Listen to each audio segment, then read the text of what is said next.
ইশতেহার লিখেন, আপত্তি নাই। এই ইশতেহারে 47 সালের উপনিবেশ বিরোধী 71-এর স্বাধীনতার কথার সাথে সাথে স্বৈরাচার বিরোধী আন্দোলনে বাংলাদেশ জাতীয়তাবাদী দলের ভারপ্রাপ্ত চেয়ারম্যান নির্দেশে যে আন্দোলনগুলো হয়েছে এবং তার আগে বাংলাদেশের প্রথম মহিলা প্রধানমন্ত্রী বেগম খালেদা জিয়া যে স্বৈরাচার বিরোধী আন্দোলন করে আপোষহীন নেতৃত্ব লাভ করেছেন, যেই ডাক্তার মিলনের আত্মহত্যার কথাও সেখানে লিখতে হবে। এবং বাংলাদেশে খালেদা জিয়ার বিরুদ্ধে আজকে শেখ হাসিনা যে অসত্য মামলা দিয়ে 5টি বছর তার জীবন থেকে অতিবাহিত করে দিয়েছে, বিনা কারণে এই কথাগুলো উল্লেখ থাকতে হবে। এবং 71 সালে আলোচনার নামে, সমঝোতার নামে যারা ইয়াইয়া ভুট্টোর সাথে আলাপ করে বাংলাদেশে 25শে মার্চের কালো রাত্রিতে পাকিস্তান বাহিনী ঝাঁপিয়ে পড়েছিল, সেদিন আলোচনার নামে সময় ক্ষেপণ কেন করা হলো? শেখ মুজিবের সেই পাকিস্তান প্রীতির কথাও উল্লেখ থাকতে হবে। দুর্নীতির বিরুদ্ধে কথা বললেও আঘাতপ্রাপ্ত হয়েছেন। নিত্য প্রয়োজনীয় জিনিস দ্রব্যমূল্যের ঊর্ধ্বগতির প্রতিবাদ করতে গেলেও আপনারা নির্যাতিত হয়েছেন। আজকে এই সকল নির্যাতিত নেতারা, সংবাদপত্রের কর্মী ভাইরা স্বাধীনভাবে কিছু কথা আপনারা বলতে পারেন।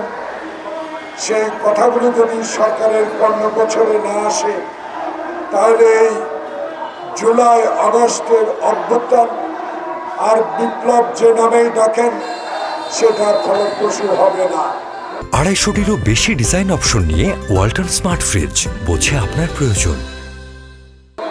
তাই আজকে ইন্টেরিয়াম গভর্নমেন্টের প্রধান, যিনি নোবেল প্রাপ্ত বিজয়ী, সারা বিশ্বের কাছে যিনি অত্যন্ত জনপ্রিয় একজন ব্যক্তি, তার কাছে আজকের এই ক্ষুদ্র পরিষদ থেকে আমি কয়েকটা কথা বলে এই বক্তব্য শেষ করি।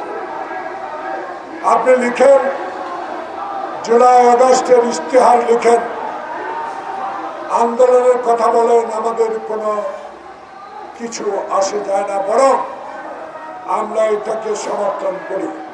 কিন্তু আমি স্বাধীনতা যুদ্ধের একজন স্বাধীনতা যোদ্ধা হিসাবে, বাংলাদেশের একজন রাজনৈতিক কর্মী হিসাবে, স্বৈরাচার হাসিনার আমলে 9.5 বছর কারাগারে থাকার একজন কর্মী হিসাবে আপনার কাছে অনুরোধ জানাবো, ইশতেহার লিখেন, আপত্তি নাই। এই ইশতেহারে 47 সালের উপনিবেশ বিরোধী 71-এর স্বাধীনতার কথার সাথে সাথে স্বৈরাচার বিরোধী আন্দোলনে বাংলাদেশ জাতীয়তাবাদী দলের ভারপ্রাপ্ত চেয়ারম্যান নির্দেশে যে আন্দোলনগুলো হয়েছে এবং তার আগে বাংলাদেশের প্রথম মহিলা প্রধানমন্ত্রী বেগম খালেদা জিয়া যে স্বৈরাচার বিরোধী আন্দোলন করে আপোষহীন নেতৃত্ব লাভ করেছেন, যেই ডাক্তার মিলনের আত্মহত্যার কথাও সেখানে লিখতে হবে। এবং বাংলাদেশে খালেদা জিয়ার বিরুদ্ধে আজকে শেখ হাসিনা যে অসত্য মামলা দিয়ে 5টি বছর তার জীবন থেকে অতিবাহিত করে দিয়েছে, বিনা কারণে এই কথাগুলো উল্লেখ থাকতে হবে। এবং 71 সালে আলোচনার নামে, সমঝোতার নামে যারা ইয়াইয়া ভুট্টোর সাথে আলাপ করে বাংলাদেশে 25শে মার্চের কালো রাত্রিতে পাকিস্তান বাহিনী ঝাঁপিয়ে পড়েছিল, সেদিন আলোচনার নামে সময় ক্ষেপণ কেন করা হলো?